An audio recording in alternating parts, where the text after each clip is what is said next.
Rússia e Ucrânia. A gente conversa agora com o professor de Relações Internacionais da UERJ, Paulo Velasco, que está conosco.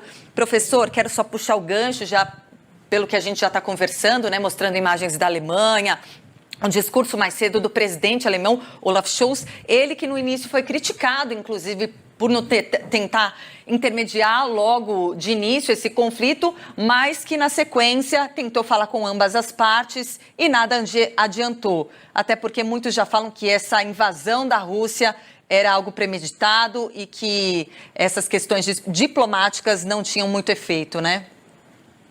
Isso mesmo, a liderança alemã, né, ela é sempre uma liderança a qual a gente observa porque trata-se de um país de grande peso, grande envergadura na geopolítica europeia e mundial também, né? Mas o Scholz, ele se coloca numa postura um pouco mais enfraquecida, né, do que, por exemplo, sua antecessora Angela Merkel, né? Em primeiro lugar, ele acabou de assumir, né, o comando do governo alemão. Ele se equilibra, né, entre três partidos que têm posições de política externa diferentes, inclusive na relação com a Rússia, né, o Partido Liberal, o Partido Verde e o Partido Social Democrata, né, do qual ele faz parte, né. Isso já cria um desafio também, né. Além disso, a Alemanha ela é um país europeu que tem uma enorme dependência do gás russo, assim como vários outros, né. Isso também limita um pouco as possibilidades de ação e reação da Alemanha, né? Bom, vimos, né, recentemente a suspensão da certificação do gasoduto Nord Stream 2, né, que é um novo gasoduto ligando aí, né, a Rússia à Alemanha, né, que é o grande consumidor europeu do gás russo, mas a Alemanha não jogou um papel tão preponderante nessa crise como já jogou em outras situações delicadas num passado não muito distante, né?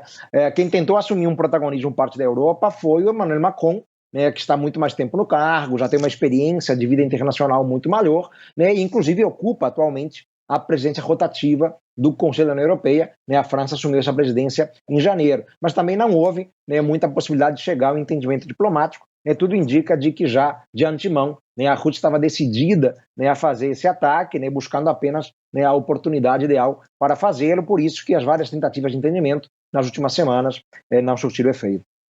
Professor, nós vimos agora o pronunciamento da OTAN dizendo que vai ter um distanciamento, obviamente, porque não pode estar dentro da Ucrânia e nem mesmo nas negociações diretas. Qual o risco que a gente corre com deixar tudo na mão do presidente ucraniano, que, ao que parece, já se mostrou até aqui inábil para relações internacionais, para as negociações com a Rússia, talvez até com um pouco de responsabilidade sobre a resposta russa nesse momento?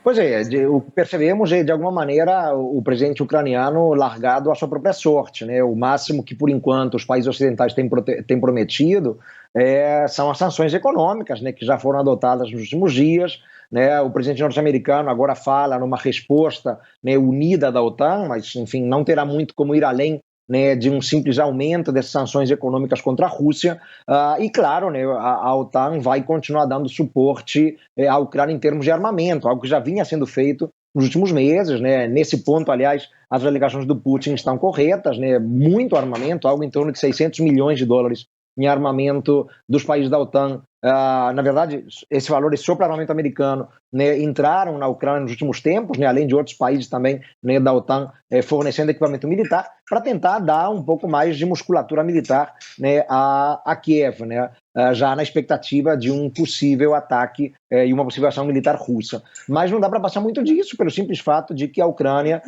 ainda não é membro da OTAN, né? Aliás, essa é uma questão sensível sempre, né? O Putin, né, exigindo da OTAN, né, um compromisso de não incluir a Ucrânia pela proximidade com o seu território, né, uma região para lá de estratégica em termos geográficos, né? O grande temor, né, do Putin é que se posicionem mísseis ali balísticos na Ucrânia, a 500 quilômetros de Moscou, né, carregados com ogivas nucleares, né? Então, enfim, é um cenário dramático para a Ucrânia porque não contará, né, com o auxílio militar direto com tropas dos aliados da OTAN, pelo menos não há nenhuma perspectiva de que isso vá acontecer, o que tende, inclusive, né, a dar uma vantagem ainda maior para a Rússia e o Zelensky ficará muito à mercê, né, das pressões do governo russo.